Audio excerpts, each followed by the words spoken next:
like the staff and like the 45 plus people, we probably were over 700, 720 or so. Plus, you know, the passerbys and stuff, you know. Yeah, you know, the thing is it out in the open in the street or no? Or what's it like? Are there stages outside? It's Cine El Rey as the main stage, right, and then Thirsty Monkey is the outdoor stage. Oh, okay. So people are outside. There is a lot of just, I guess, people transferring between venues and walking around, but it wasn't too congested at Thirsty Monkey, which is why we had it there, because we knew that El Rey would reach capacity. So. How are you doing with the camera, Rosie? Just fine. Just fine. Sure. I heard a little beeping earlier. I didn't. Oh, I don't know what happened. It stopped, but it stopped. It okay. stops. That's fine. Did it keep going? Did we fix it? Yeah, it's growing still. Okay. Oh, nice. is this? Sam, you look like you're Yeah, poised for a question. I was just yeah, going to say. on the thing. We've been recording Oh, since. okay, cool. Am I too far away from this? It looks like you're getting picked up. Okay. Okay, great. Just wanted to make sure. And I'm picking up your volume over here on the mixer, so you should be fine. But if you get closer, that'd be great. Okay. Cool. I was going to say that last year you had some of the punk acts performing inside of Thirsty Monkeys. How are you dividing the genres up this year? Honestly, that's been one of the hardest things to do this year. It's just, there is a clear difference between last year's lineup and this year's. This year's is a lot more straightforward rock and roll and garage punk. And I did have a theme this year. I did want to gather as much female-fronted bands as I could. I feel like that's just an overlooked item or characteristic of bands that come down here. And so I did my best to do that, and a lot of them are in that very abrasive punk or garage punk genre, which I think is even cooler. But there's so much of it that it's so difficult to divide this. I mean, it's looking like people are going to have to make some very, very tough decisions this year. So really, it has to do with, you know, trying to put bands that don't sound too similar on near the same time, and at the same time, I'm also having to deal with scheduling based off of traveling constraints by the bands. I have some bands coming from Costa Rica. I have some bands coming from Denton the night before. So it's like, they cannot play until a certain time. I mean, Denton is 10 hours away from here, so it's not like I can have them play at 5 p.m. on a Monday. They're going to need to play at 10 p.m. or at midnight, and I can't help but have some conflicts arise because of that. Yeah, just make sure the LEDs are going off on the compressor, though. Pretty please. Not sure if that answered your question. No, it did. It did. But just know that I am having a very difficult time scheduling that. I'm still doing it. It was supposed to be done by today, but I'm still working on the kinks out on that one. Can't believe I didn't have the compressor on. My bad. Okay. Okay. I was gonna ask, have you considered eating up the entire downtown and just having like massive lines of stages and just this massive festival on the 17th Yeah, Street? actually, I did. Last year, it was only...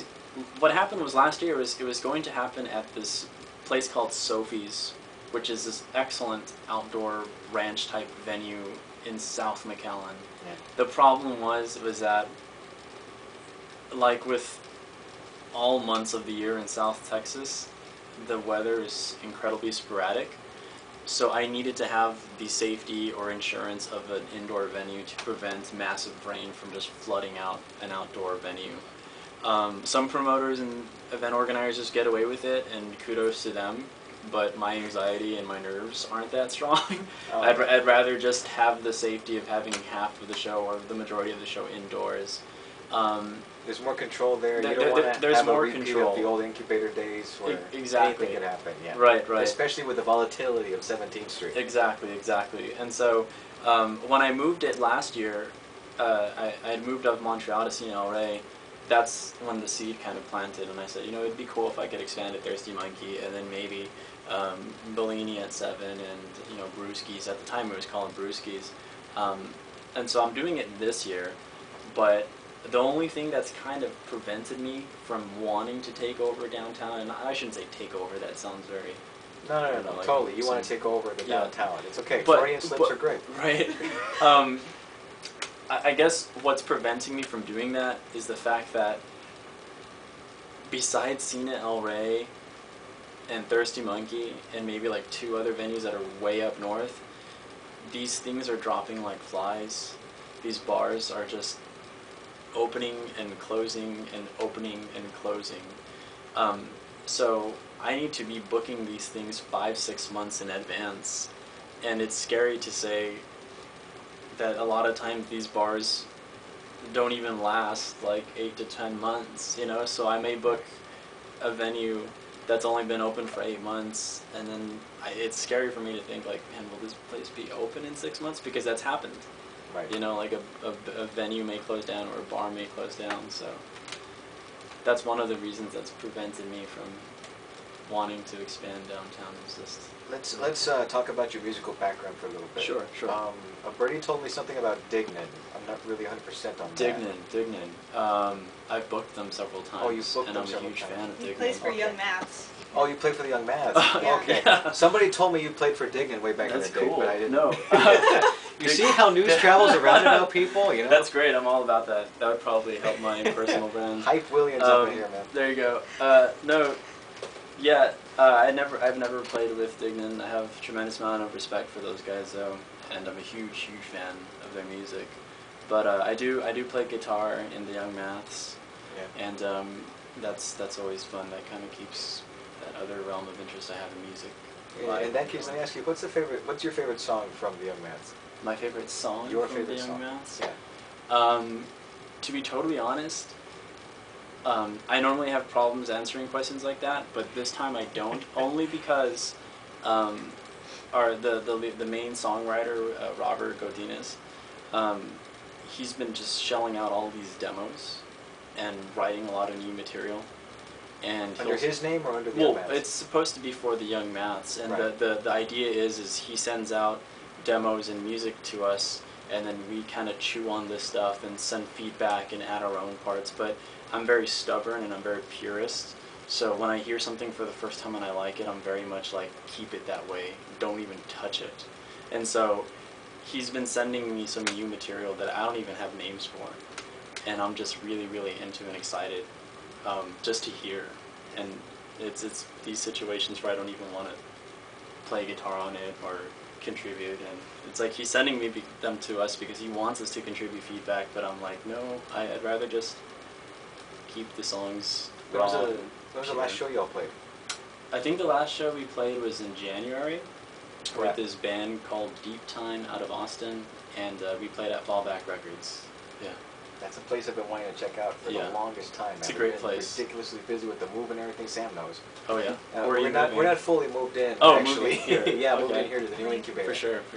Yeah, it's a work in progress. There is a Like- massive amount of space in here. I'm curious as to how it's going to get utilized. Are you talking about this? The Like, main room? The main room right there. Oh man, you want details on that? Yeah, we're trying to work those out ourselves, to be completely honest. Yeah. As far as I know, the chamber wants acoustic sets here. Oh wow. No, okay, not specifically, but this is for paintings and stuff. Okay. We can have an acoustic set here if that's Okay. what you're into. Yeah. You know what I mean? Yeah. But for they sure. don't want like a massive. Yeah. This concert is here. not going to turn into a concert venue. Yeah. Right. Okay. That would be pretty sick, though. That would be pretty amazing. It looks like Moshing on 2 floors. Come on, get out. Yeah. man. There you go. Seriously. Staged. Yeah. Love that. Balcony diving. That's what's going on. For sure. Imagine crowd surfing like that, just diving in, literally. Wow. Yeah. They should have just kept all the books here. Like all the old library books. That would have been kind of amazing. Yeah, it's been a real trip here with the new incubator, right, Rosie? Oh yeah, I have no idea. Yeah, We Rosie run says. into a few issues, but they're getting resolved. Hey, they've been working with Yeah, us and they've exactly. been really So- cooperative, and there's been a lot of communication between us and the So chamber it's not bad. or about anything. building space and stuff like that, and that's the most sugar-coated way I can say everything. That's the best way of putting it. Sam, you got anything? Yeah. You look like you're anxious to ask a question. Let's get back on I track. was gonna say, you want me to move that thing? And, No, and- this is fine. Okay. I think. Is anybody in a hurry? No. Are you guys in a massive No, hurry? we're good. Okay. Because all this is good. I mean, I wanted a casual conversation, get to know Patrick a little bit. This is We great. never formally met. There was something in passing over at Roosevelt's during Twin Shadow, Oh yeah. Twin and Shadow. there was Oh man, Twin Shadow. you were deep in thought.